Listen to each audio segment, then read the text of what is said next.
नमस्कार जय जगन्नाथ मु आउट वीडियो आपको स्वागत जनाऊँगी। तो मु आशा करुच्ची आम प्रिय भाई एवं भणी मैंने समस्ते भलरे थे। तो जो मैंने भी यही माने एनईपी रे पाठ्यक्रम करुँच एवं +3 सेकेंड ईयर ओडिया ऑनर्स रखिंट तो से वीडियो हेबो। तो ये वीडियो आप बहुत किसी हेल्पफुल पाइपर कारण जदि देखु आपड़ जदि मो वीडियो देखुंत ताल आपन को अधिक किसी पढ़ाई पड़ो ना बुझिपारे ना। तो मुझे प्रथम करके जाऊँगी जदि मो वीडियो आप देखुं तो पूरा सर्टकटली बुझीजे केवे भी अधिक पढ़े ना मुझे कहीदे। तो मु वीडियोटी आरंभ करबारु आपन को जणाई दिए जे तो आज वीडियो टिके लंबा हो पारे तो आपण मैंने वीडियो तो बहुत किसी पाइपर। तो एग्जाम रे कौन लिखे कौन ना मुझे संपूर्ण डिटेल्स कहि तो तेणुक चिंता करूँ ना। तो भाई एवं भणी मैंने तो जो मैंने मो चैनल रे प्रथम कर आसथिबे तो दयाकोरी सब्सक्राइब करवाटा भूलिबे ना कारण आगो को एमती हेल्पफुल वीडियो देखिबा पाइबे यही चैनल रे। तो देखंतु तो आज आपन को प्रथम ये रखुची क्वेश्चन। तो पिला माने देखंतु तो आमर शॉर्ट क्वेश्चन जोटा कि 5 मार्किया अच्छी 8टा एवं आमर लॉन्ग क्वेश्चन गोटे यूनिट अच्छे जोटा कि 5टा। तो आमको जदि बही को टॉपिक को न जाई सीधा सर जदि आम क्वेश्चन को जीवा तो आम भलसे बुझीपार ना। तो देख मु कौन कहूँ कौन कही ना से क्वेश्चन रे तो मध्ययुगीय ओडिया साहित्य पृष्ठभूमि संपर्क आलोचना कर। तो आम जदि मध्ययुगर पृष्ठभूमि विषय आलोचना करवा ताहले एग्जाम रे निश्चित भाव में लिखिपार बुझीपार ना। तो से माने गोटे यूनिट रे बेसी किछि दे देछि तो तेणुक मु केवल यही सामाजिक पृष्ठभूमि सॉरी तार मध्ययुगीय ओडिया साहित्य पृष्ठभूमि एवं तापर आसला सामाजिक पृष्ठभूमि तापर आपनकर आछि सांस्कृतिक पृष्ठभूमि तापर आछि आपनकर साहित्य धर्मीय पृष्ठभूमि तापर राजनैतिक पृष्ठभूमि। तो मु यही 4टी पॉइंट मु आपनको एमिति भाबरे कहिबी जे आपन सीधा सड़क डायरेक्ट एग्जाम रे लिखि पारिबे पिला माने। जदि देख आम जदि गोटे यूनिट टॉपिक बाय टॉपिक पढ़ी पढ़ी जीवा तो आपन को सेटा मन रहिबो नाही कारण सेही पाठ्य बेसी लंबा हो जिवो पिला माने। तो तेणुक मु आज विशेष किछि माने बेसी लिखि नाही तो तेणुक मु आज 2टी पॉइंट रो मु क्वेश्चन आपन को माने उत्तर देबी जोटा कि मध्ययुगीय ओडिया साहित्य पृष्ठभूमि संपर्क लेख तापर हैला मध्ययुगीय ओडिया साहित्य सामाजिक पृष्ठभूमि ऊपर लेख। तो मु ए 2टी क्वेश्चन रो मु पूरा पॉइंट बाय बुझेबी पिला माने मु आपनको लॉन्ग क्वेश्चन दउ नाही मु माने लिखिछि तो सेही लेखार जदि आपन जदि पढ़ी कि लेखुचंती तो डायरेक्टली एग्जाम रे लिखि पारे पिला माने मु आपनको 100 ରୁ 100% गारंटी दे कहूछि। तो एमिति भी तो देखंतु जदि हम लॉन्ग क्वेश्चन पढ़िबा तो हमरो 1 मार्क भी क्लियर हो जिवो 2 मार्क मध्य क्लियर हो जिवो। तो सेतपय माने 1 मार्किया क्लियर हेले मध्य हमरो बेसी किछि क्लियर होबो नाही तो तेणु करी मु 1 मार्किया एवं 2 मार्किया क्वेश्चन सिलेक्शन क्वेश्चन आ गोटे वीडियो रे दे देबी सेतपय चिंता करंतु नाही। तो देखंतु आमे जदि विशेष किछि माने विशेष करी 5 मार्किया मध्य देखिबा ना तो पिला माने किछि नाही बस आध्यात्मिक अनुचिंतन तो हमरो सेही सांस्कृतिक ये रे जीवो। तो आमे जदि सेही लॉन्ग क्वेश्चन बुझिबा तो 5 मार्किया मध्य पूरा क्लियर हे जिवो डाउट क्लियर बुझि पालो। तो मु आशा करछि निश्चित भाବରେ बुझि पारथिबे। तो आगो को जोड़ी रही थांतु तो आमे आगो को पढ़िबा माने एबे एई समय आगो को पढ़िबा साहित्य मध्ययुगीय ओडिया साहित्य पृष्ठभूमि कौन। मो हाथ लेखा नोट पिला माने मो बहिरु माने गोटे यूनिट पूरा पढ़ी देछि तो सेही पढ़ी कि मो हाथ लेखा नोट आपन को दउछि तो आपन माने बहुत सहज रे पाठ्यक्रम करि पारिबे। तो देखंतु पिला माने माइंड टू माइंड कनेक्शन मो स्टडी 1 रे मु आपन को एतिकी पढ़ाइबी। तो देखंतु आमे कोन पढ़िबा ना देखंतु मध्ययुगीय ओडिया साहित्य माने की साहित्य ता विषय आलोचना करो। मु आपन को एटा क्वेश्चन करूची जे मध्ययुगीय ओडिया साहित्य माने की साहित्य ठीक ना। तो पिला माने एटा एग्जाम रे न आसी पारे किंतु आपण एटा जानिबा दरकार। तो एटा आपण मान जे कोनोसी क्वेश्चन आसेबे एटा जदि आपण लिखि दैचंती तो पिला माने 8 ରୁ 5 मार्क सियोर पाइबे बुझिबे ना। तो निश्चित भाव 8 ରୁ 5 मार्क पाई पारिबे। तो देखंतु आगो माने वीडियो टी लंबा हे जिवो बोले मो विशेष किछि कहू नाही। तो देखंतु मध्ययुगीय ओडिया साहित्य माने की साहित्य पिला माने देखंतु आमे कोन की साहित्य थिला से समय रे ता बुझि नेबा। तो देखंतु मन ध्यान दे सुनंतु पिला माने बुझि पारना न हेले किछि बुझि पारिबे नै एवं वीडियो टी संपूर्ण भाव रे देखंतु आपको अनुरोध करुच्ची भिडियोटी संपूर्ण भाव देखु। तो देखो मध्ययुगीय ओडिया साहित्य बोली आमे हिंदू भक्ति आंदोलन दार्शनिक चिंताधारा और धार्मिक दृष्टिकोण उपर एक विशेष साहित्य को बुझी था बुझीपार मुझे directly mind to mind connection करूँ। तो देखो आम मध्ययुग ओडिया साहित्य बोले कहीं कौन क्यों साहित्य बुझे तो आम हिंदू एवं भक्ति आम हिंदू भक्ति आंदोलन दार्शनिक चिंताधारा तो आम से हिंदू भक्ति कि चिंता करुचे दार्शनिक चिंताधारा करुचे एवं धार्मिक दृष्टिकोण उपर एक विशेष साहित्य को बुझी था पे बुझिपार। तो देखो यही साहित्य साधारणतः नवम शताब्दी 1800 शताब्दी पर्यंत रचित होता। तो केते रचित होता ना पे नवम शताब्दी अष्टम नहीं 1800 शताब्दी पर्यंत यही साहित्य विस्तार लाभ करथिला। तो आपण माने बुझिपारुथिबे तो यही साहित्य को भक्ति युग बोली कहा जाए। तो यही साहित्य को भक्ति युग बोली कहा जाए पे एक मार्क आसीपे सियोर आसो। तो देखो कहा जाए कारण यही समय ओडिया साहित्य उपरे श्री जगन्नाथ भक्ति वैष्णव धारा और साधु सन्दन आध्यात्मिक चिंताधारा प्रभाव थिला। तो से भक्ति युग बोली कहगला पे। तो मध्ययुगीय ओडिया साहित्यर इतिहास तो आपणकर प्रथम बही रही अच्छी। तो पे कौन ना आम मध्ययुगर इतिहास केमिति थिला तो ताहा आमे जानिबा पाउचे। तो आमे एठू बुझुचे जे आम मध्ययुगीय ओडिया साहित्य हिंदू भक्ति आंदोलन दार्शनिक चिंताधारा को आमे बुझी था जोटा कि 900 शताब्दी ठारू आरंभ करके 1800 शताब्दी पर्यंत यही साहित्य रचित होइथिला एवं यही साहित्य को भक्ति युग बोली कहगला कारण यही साहित्य रे श्री जगन्नाथ भक्ति वैष्णव धारा और साधु सन्तान आध्यात्मिक चिंताधारा प्रभाव होइथिला बोली कहगला पे। तो आपण माने एटा निश्चित भाव मन रखु। मु आशा कर निश्चय बुझीपारे बुझीपारा ना।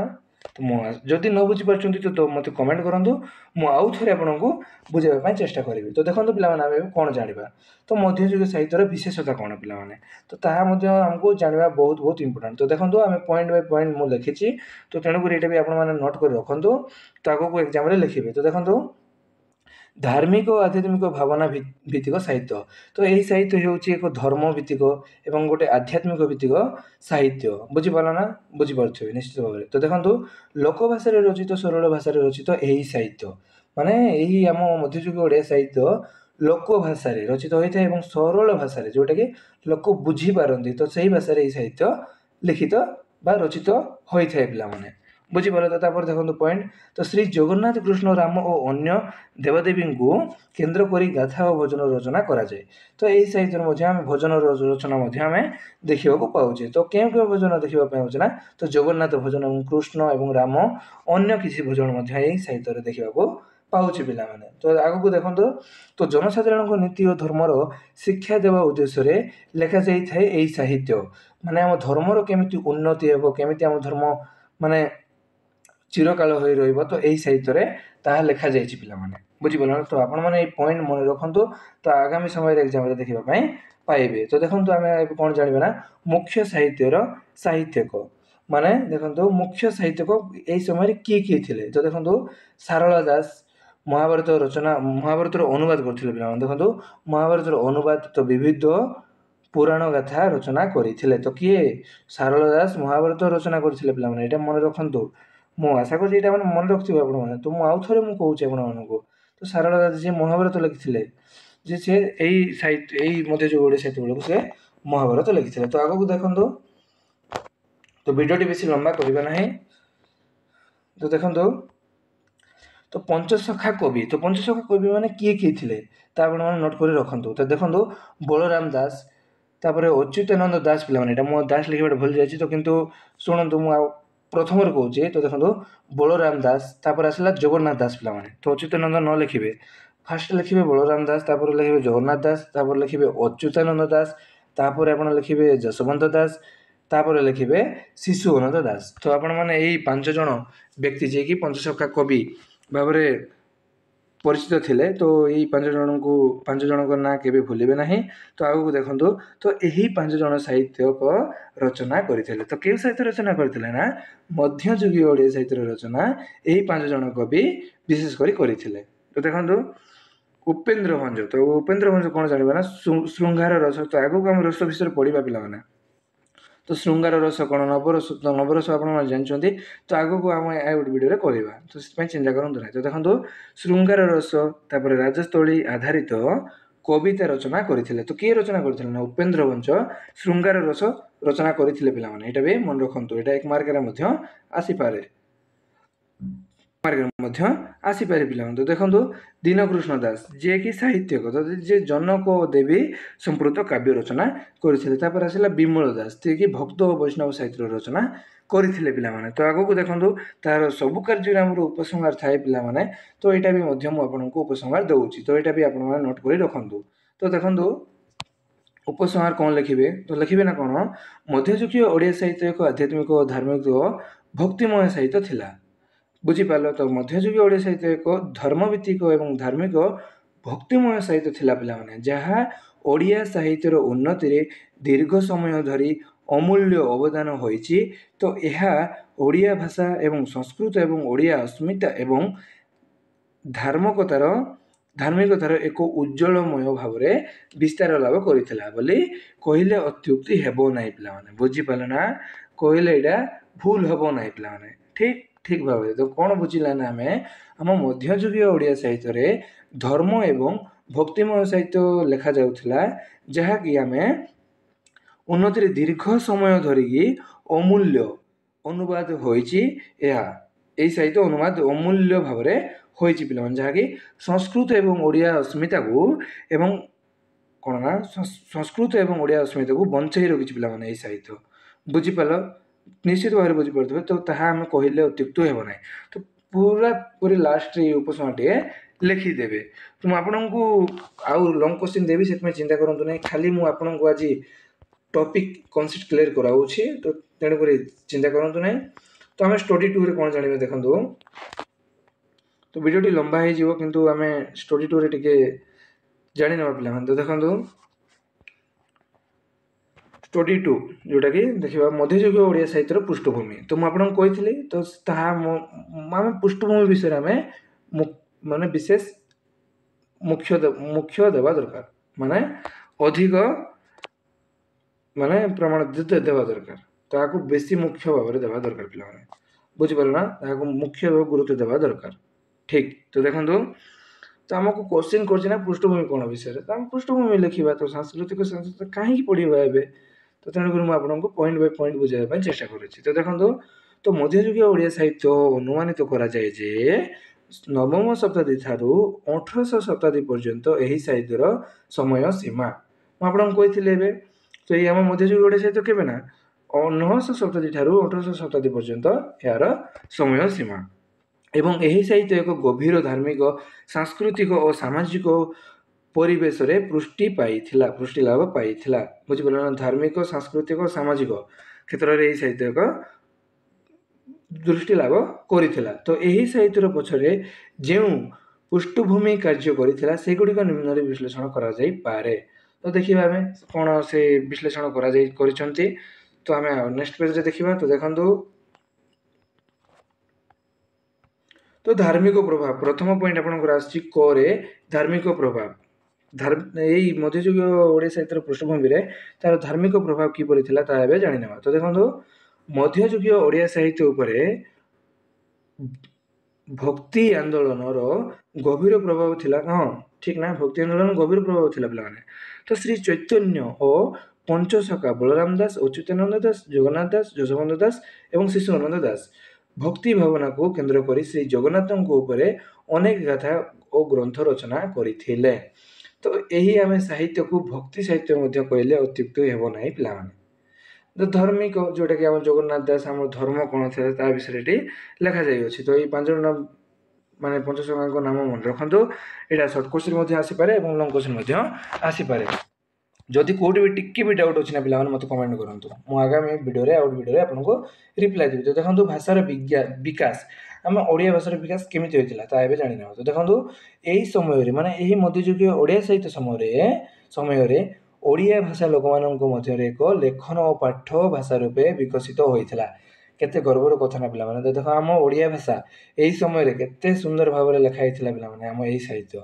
ତାହା ସିଏ କହୁଛି। ତ ଏହା ଶାସନ ଓ ଧର୍ମର ମାଧ୍ୟମ ଭାବେ ବ୍ୟବହୃତ ହେଉଥିଲା ବୋଲି ଜଣାଯାଏ। ତ ଠିକ ଭାବରେ ବୁଝିପାରୁଥିବେ ଆପଣମାନେ।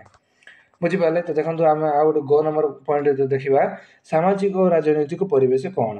ତ ଏହି ସମୟରେ ସାମାଜିକ ପରିବେଶ ରାଜନୈତିକ କ'ଣ ଥିଲା ତାହା ମଧ୍ୟ ଆପଣମାନେ ପଏଣ୍ଟ ବାଇ ପଏଣ୍ଟ ଲେଖିପାରିବେ। ତ ଦେଖନ୍ତୁ ଗଙ୍ଗ ଓ ସୂର୍ଯ୍ୟବଂଶୀ ରାଜାମାନେ ଓଡ଼ିଆ ସାହିତ୍ୟକୁ ରାଷ୍ଟ୍ରୀୟ ଭାଷା ରାଷ୍ଟ୍ରୀୟ ଦେଇଥିଲେ। ଠିକ ନା? ତ ତେଣୁ ଏହି ସମୟର ସାମାଜିକ ଓ ରାଜନୈତିକ ସାହିତ୍ୟ ଓ କାଳର ଉନ୍ନତି ଦ୍ରୁତି ଥିଲା। ତ ମାନେ ଦେଖନ୍ତୁ ଏଇ ଗଙ୍ଗ ଏବଂ ସୂର୍ଯ୍ୟବଂଶୀ ରାଜାମାନେ ଆମ ରାଜତ୍ୱ କରୁଥିଲେ ଏହି ସମୟରେ। ବୁଝିପାରିଲ ନା? ତ ସିଏ ରାଜଶ୍ରୀ ମାନେ ରାଜତ୍ୱ କରିଥିଲେ। ତ ଏହି ସମୟରେ ସେମାନେ କ'ଣ ବିଶେଷ କରି ପ୍ରାଧାନ୍ୟ ଦେଉଥିଲେ ନା ତାର ସାମାଜିକ କେମିତି ରହିବ, ତାର ରାଜନୈତିକ କେମିତି ରହିବ, ତାର କାଳର ଉନ୍ନତି ମାନେ ଦ୍ରୁତ ଥିଲା, ମାନେ ବହୁତ ସ୍ପିଡ କେମିତି ମାନେ କରାଯିବ ତାହା ବିଚାର କରୁଥିଲେ। ବୁଝିପାରିଲ ନିଶ୍ଚିତ ଭାବରେ ବୁଝିପାରୁଥିବେ ଆପଣମାନେ। ତ ବୋର ନ ଲାଗିଥିବ ମୁଁ ଆଶା କରୁଛି। ତ ଦେଖନ୍ତୁ ଆଗକୁ ଆଧ୍ୟାତ୍ମିକ ଚେତନା। ତ ଏହି ସମୟରେ ମଧ୍ୟଯୁଗ ଓଡ଼ିଆ ସାହିତ୍ୟର ସମୟରେ ଆଧ୍ୟାତ୍ମିକ ଚେତନା କିପରି ଥିଲା ତାହା ଏବେ ଜାଣି ନିଅନ୍ତୁ। ତ ଦେଖନ୍ତୁ ଲୋକମାନେ ମୋକ୍ଷ ପୁଣ୍ୟ ପାପ ଜନ୍ମ ଓ ପରଲୋକ ବିଷୟରେ ଅଧିକ ଆଗ୍ରହ ରଖୁଥିଲେ। ତ ଏହି ସମୟରେ ଅଧିକ ଆଗ୍ରହ ରଖୁଥିଲେ ପିଲାମାନେ। ତ ଏହା ଦ୍ୱାରା ଧାର୍ମିକ କବିତା ଗୀତ ଓ ଜଗନ୍ନାଥ ମହିମା ବିଷୟରେ ଅଧିକ ସାହିତ୍ୟ ରଚିତ ହୋଇଥିଲା। ତ ଏଠିକି ମନେ ରଖନ୍ତୁ ଆପଣମାନେ ପଏଣ୍ଟ ବାଇ ପଏଣ୍ଟ ଲେଖନ୍ତୁ ପିଲାମାନେ। ତ ଆମେ ଏକ୍ଜାମରେ ଲେଖିବା ପାଇଁ କିଛି ଅସୁବିଧା ହେବେ ନାହିଁ। ତ ଦେଖନ୍ତୁ ଏଇ ଆମ ମଧ୍ୟଯୁଗୀୟ ଓଡ଼ିଆ ସାହିତ୍ୟର ସମୟରେ କ'ଣ ହେଇଛି ନା ତ ଲୋକମାନେ ପୁଣ୍ୟ ପାପ ଓ ଜନ୍ମ କିପରି କରିବେ ତାହାକୁ ଅଧିକ ଗୁରୁତ୍ୱ ଦେଇଥିଲେ ଏବଂ ଏହାଦ୍ୱାରା ତ ସେମାନେ ଧାର୍ମିକ କବିତା ଗୀତି ଜଗନ୍ନାଥ ମହିମା ବିଷୟରେ ଅଧିକ ସାହିତ୍ୟ ରଚିତ କରୁଥିଲେ ପିଲାମାନେ। ମୁଁ ଆଶା କରୁଛି ଆପଣମାନେ ବୁଝିପାରୁଥିବେ। ତ ଦେଖନ୍ତୁ ଏଠି ଅନୁବାଦ ଓ ସଂସ୍କୃତ ସାହିତ୍ୟର ପ୍ରଭାବ। ତ କିଏ କ'ଣ ଅନୁବାଦ କରିଥିଲେ? ତ ଏଠି ଏଇ କିଏ କ'ଣ ରଚନା କରିଥିଲେ ଏ ଜାଗାରେ? ତ ଆପଣ କ'ଣ ଲେଖିବେ ନା କିଏ କ'ଣ ଅନୁବାଦ କରିଥିଲେ ସେତିକି ଲେଖନ୍ତୁ। ମୁଁ ଏଇଟା ଭୁଲ ମୁଁ କାଟି ଦେଇଛି। ତ ଆପଣ ଲେଖନ୍ତୁ କ'ଣ ଲେଖିବେ ନା କିଏ କ'ଣ ଅନୁବାଦ କରୁଛନ୍ତି। ତ ଆପଣ ଦେଖନ୍ତୁ କିଏ କ'ଣ ଅନୁବାଦ କରୁଛନ୍ତି ନା ବାଲ୍ମୀକି ରାମାୟଣ, ଯିଏକି ବ୍ୟାସ ମହାଭାରତ, ତାପରେ ମହାଭାରତ ବ୍ୟାସ ଯିଏକି ଭଗବତ ଗୀତା ଇତ୍ୟାଦି ସଂସ୍କୃତ ଗ୍ରନ୍ଥମାନଙ୍କୁ ଓଡ଼ିଆରେ ଅନୁବାଦ ଦେଇ ସାଧାରଣ ଲୋକଙ୍କ ପାଖକୁ ପହଞ୍ଚାଇଥିଲେ। ତ ପିଲାମାନେ ସଂସ୍କୃତ ଭାଷା ବେଶୀ କଷ୍ଟ। ତ ଆପଣମାନେ ବି ଜାଣିଥିବେ ଯିଏକି ବ୍ରାହ୍ମଣ ଛଡ଼ା କିଏ କହିପାରିବ ନାହିଁ। ତ ସେ ସଂସ୍କୃତ ଭାଷାକୁ ଯିଏକି ସଂସ୍କୃତ ଭାଷାରେ ଲେଖା ହେଇଥିଲା ମହାଭାରତକୁ ଯିଏକି ଆମ ଓଡ଼ିଆ ଭାଷାରେ କିଏ ଅନୁବାଦ କରିଥିଲେ ନା ବ୍ୟାସ ଅନୁବାଦ କରିଥିଲେ ଏବଂ ରାମାୟଣ କିଏ ଅନୁବାଦ କରିଥିଲେ ନା ବାଲ୍ମୀକି ଅନୁବାଦ କରିଥିଲେ। ତ ଏତିକି ଆପଣମାନେ ମନେ ରଖନ୍ତୁ। ତ ଆଗକୁ ଦେଖନ୍ତୁ ତ ଆମେ ଏଇଠି ଭିଡ଼ିଓଟି ଶେଷ କରିବା। ତ ଦେଖନ୍ତୁ ଲୋକ ସାହିତ୍ୟ ଓ ଗୀତି ସାହିତ୍ୟ। ତ ସେ ସମୟରେ ଲୋକ ସାହିତ୍ୟ କେମିତି ଥିଲା ଆଉ ଗୀତ ସାହିତ୍ୟ କେମିତି ଥିଲା? ତ ଦେଖନ୍ତୁ ଏହି ସମୟରେ ଲୋକମାନଙ୍କ ମଧ୍ୟରୁ ଉଦ୍ଭବ ହୋଇଥିବା ଲୋକଗାଥା ଜନପ୍ରିୟ ଗୀତ ବ୍ରତ କଥା ଓ ପାଳା ଇତ୍ୟାଦି ମଧ୍ୟ ସାହିତ୍ୟକୁ ପୁଷ୍ଟି ହୋଇଥିଲା। ବୁଝିପାରିଲ ନା? ତ ଏହି ସମୟରେ ଲୋକମାନଙ୍କ ମଧ୍ୟରୁ ଉଦ୍ଭବ ହୋଇଥିଲା ତ ଯେଉଁଟାକି ଲୋକଗାଥା ତ ଜନପ୍ରିୟ ବ୍ରତ କଥା ପାଳା ଇତ୍ୟାଦି ତ ଏହି ସମୟରେ ଆସିଥିଲା। ତ ତାହା ବୁଝି ରଖନ୍ତୁ। ତ ଆମେ ଉପସଂହାର କ'ଣ ଲେଖିବା ତାହା ଦେଖନ୍ତୁ ଏବେ। ତ କ'ଣ ଲେଖିବେ ନା ଆପଣ? ତ କ'ଣ ଲେଖିବେ ଦେଖନ୍ତୁ ମଧ୍ୟଯୁଗୀୟ ଓଡ଼ିଆ ସାହିତ୍ୟ ଧାର୍ମିକ ଭାବନା ସାମାଜିକ ସୂତ୍ରବନ୍ଧନ ଓ ଭାଷାର ବିକାଶ ସାହିତ୍ୟ ଏକ ସୁଦୃଢ଼ ପୃଷ୍ଠଭୂମି ଉପରେ ଲେଖା ହେଇଥିଲା ତ ବୋଲି ଆପଣମାନେ ଲେଖିବେ। ତ ଏହି ପୃଷ୍ଠଭୂମି ଓଡ଼ିଆ ସାହିତ୍ୟର ଏକ ସୁନ୍ଦର ଅଧ୍ୟାୟ ଆରମ୍ଭ ହୋଇଥିଲା ପିଲାମାନେ। ତ ଆମେ ଆଗକୁ ବହୁତ କିଛି ସୁନ୍ଦର ଭାବେ ବୁଝିବା, ବହୁତ ସରଳ ଭାଷାରେ ବୁଝିବା। ତେଣୁକରି ଚିନ୍ତା କରନ୍ତୁ ନାହିଁ। ତ ଆଜି ଯାହା ବୁଝିଲେ ତ ବେଶୀ କିଛି ବୁଝିଲେ ତ ଆମେ ଆଗାମୀ ସମୟରେ ଯେଉଁଟାକି ଷ୍ଟଡି 3 ଅଛି ପିଲାମାନେ। ତ ମୁଁ ଆଜି ସାମାଜିକ କରିପାରିଲି ନାହିଁ ତ ମୋତେ କ୍ଷମା କରନ୍ତୁ। ତ ଆମେ ଷ୍ଟଡି 3 ତ ଆଗାମୀ ଆଉ ଗୋଟେ ଭିଡ଼ିଓରେ ଦେଖିବା। ତ ମୋ ଭିଡ଼ିଓ ମୁଁ ଏଠି ଶେଷ କରୁଛି। ତ ଭିଡ଼ିଓଟି ଲମ୍ବା ହେଇଗଲେ ମଧ୍ୟ ଭଲ ହେବ ନାହିଁ। ତ ଆମେ ଏଇ ମାନେ ଏମିତି ହିଁ କ୍ଲାସ୍ କରି ଯିବା। ତ ତେଣୁକରି ମୋ ଚ୍ୟାନେଲରେ ଦୟାକରି ଯୋଡ଼ି ରହିଥାନ୍ତୁ। ତ ମୁଁ ଏ ଭିଡ଼ିଓ ମୁଁ ଏଠି ଶେଷ କରୁଛି। ତ ଆଉ ଗୋଟେ ଭିଡ଼ିଓରେ ଆମେ ମଧ୍ୟଯୁଗୀୟ ଓଡ଼ିଆ ସାହିତ୍ୟର ସାମାଜିକ ପୃଷ୍ଠଭୂମି ବିଷୟରେ ଜାଣିବା। ତ ରହିଲି, ଜୟ ଜଗନ୍ନାଥ। ଆଉ ଗୋଟେ ଭିଡ଼ିଓ ଦେଖା ହେବା।